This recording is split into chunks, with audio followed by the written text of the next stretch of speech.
Good morning, or depending when you're watching this, good afternoon, good evening, or good night. My name is Ross, and as always told, out of Voice Radio, and we've gone through quite a lot of Pokemon TCG news, which has been coming out of the Pokemon World Championships today. Now it's time to shift focus just a little bit and go and have a gander at the Pokemon video game news, which all revolves around the upcoming games Sword and Shield, which probably shouldn't surprise you. And it's kind of exciting. One of the first things that they mentioned in the opening ceremony was that next year's World Championships, the 2020 World Championships, will be played using Pokemon Sword and Pokemon Shield, and will be played on the Nintendo Switch, which, I mean, obviously they have to if they're on Sword and Shield. So just a bit of confirmation here that next year will be Sword and Shield. Now, next season actually starts on the 3DS with Ultra Sun and Ultra Moon, but on January the 4th, we are switching over to Pokemon Sword and Pokemon Shield. What I did find interesting, I don't think anything's actually going to come of this, but in the opening ceremony, they did talk about what we're going to see at Worlds next year, and they mentioned Dynamax, but not Gigantamax. I think if we tried to draw a conclusion from that, we might be reading too far into it. But the good news is we've got a new move, we've got a new ability, we've got a couple of new held items, and some more information, as well as how we're actually going to be playing online with each other. So let's get rolling, having a look at Galarian Weezing and its new ability. And the ability for Galarian Weezing is going to be neutralizing gas, and it turns off abilities. That is to say, it stops the ongoing effects of existing abilities, as well as preventing other abilities from being triggered. So in the trailer, we saw it attacking a Rotom when there was a Gastrodon on the field. Hey, that's a water move. Shouldn't Storm Drain be redirecting all of the water damage over to Gastrodon? No, it shouldn't. We also saw it attacking a Pokemon with Levitate that shouldn't be able to be attacked with a ground move because of... No, it's fine because neutralizing gas turns it off. Turns off all abilities. Now, as soon as it leaves, the abilities kind of come back. They get reactivated. But while they're there, ladies and gentlemen, neutralizing gas turns it all off. Now, we also did see a new move, that is Breaking Swipe. And according to the lovely Cerebi.net, this is a move that we've seen on Obstagoon, and it lowers the attack of all Pokemon that it actually hits. Again, not a huge amount of information about all of these. We don't have complete information. It would be lovely if we did, but, you know, they chuck out this stuff during the World Championships, and it's one of those take what you can get scenarios. Cool. Alrighty then. Now, we were also shown a couple of new held items. We were shown Room Service, which is a new item which lowers your speed when you're in a Trick Room. Now, Trick Room, for those of you unfamiliar, is a move that creates an environment whereby the speed statistics of Pokemon are flipped around. That is to say, the faster Pokemon go last and the slower Pokemon go first. That's kind of cool. It means that you can give slow Pokemon room service, and they're going to be slower than even your opponent's similarly trained slow Pokemon.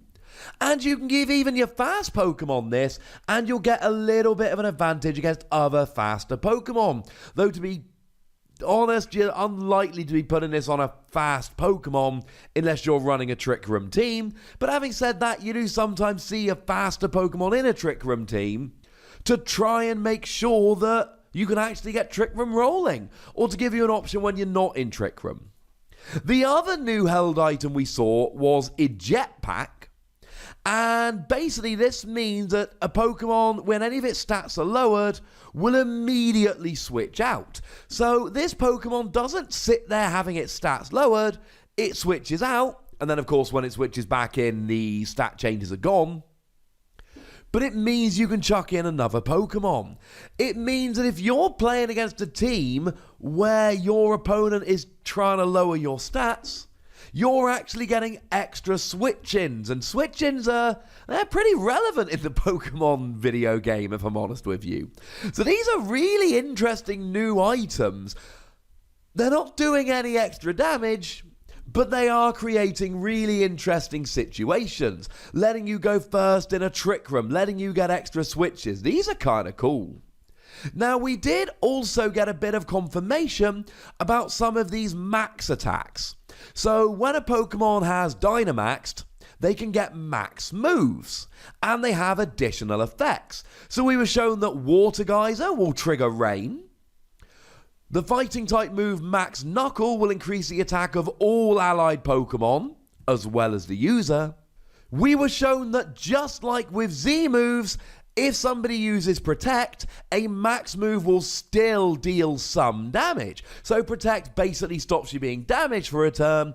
Z moves did a bit of damage, as will max moves. Although the fact that it says some damage does seem to suggest very strongly that the amount of damage done will be reduced.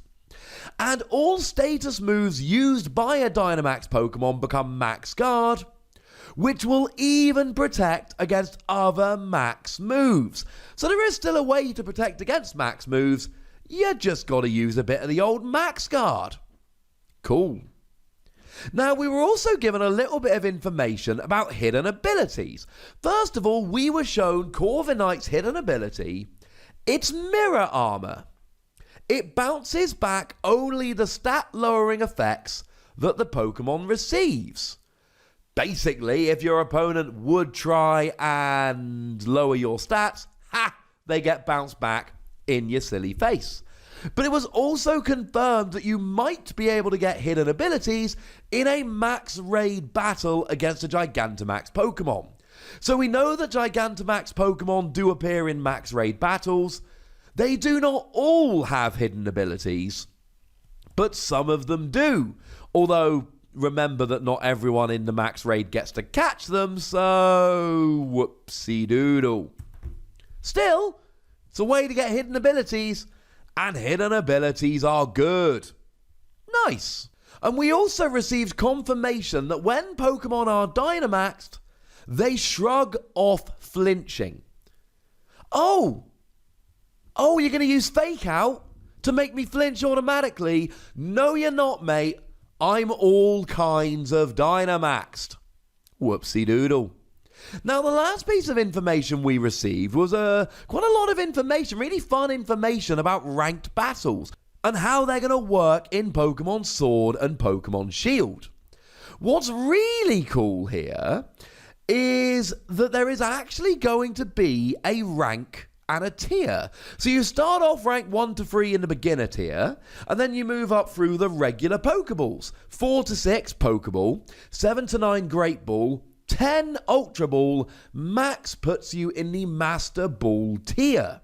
And you can check your own ranking in the Battle Stadium, and you can actually check out the smartphone version of Pokemon Home to see how all the participants of a competition placed, or see the rankings of the Pokemon used. So another cool little use we're actually going to have for Pokemon Home here, that you can actually use it to check up on competitions that you've entered. Tell me that doesn't sound kind of fun, ladies and gentlemen. Tell me that doesn't sound kind of fun. Now, the other information we got was all a bit familiar. There are going to be official competitions. You are going to be able to earn championship points to potentially qualify for the World Championships. They are going to have a variety of rules and restrictions. Well, brilliant. They did also confirm that rental teams will be here. You can rent up to 5 teams at once, using other people's teams to compete in all of these various tournaments. Yes, you will be able to use rental teams in ranked battles. That's kind of cool, ladies and gentlemen. I'm all in favor of this. So there you go, lots of new information, new abilities, hidden abilities, Gigantamax and Dynamax and new held items. We didn't really talk about Gigantamax very much. But either way, lots of cool stuff about Pokemon Sword and Shield. So tell me what you think about this in the comment section. Go nuts! Be nice. Also, right, this is my 4th video in quick succession. Please check the other ones out. I've been a very busy boy. You'll be pleased to know that after this video, I am going to go and put my feet up and enjoy just watching the stream rather than having the stream on while I make all of these videos. So make sure you like the video, subscribe to this channel, follow me on Twitter at TheWassy and Twitch for some live action over at twitch.tv/PTCGradio.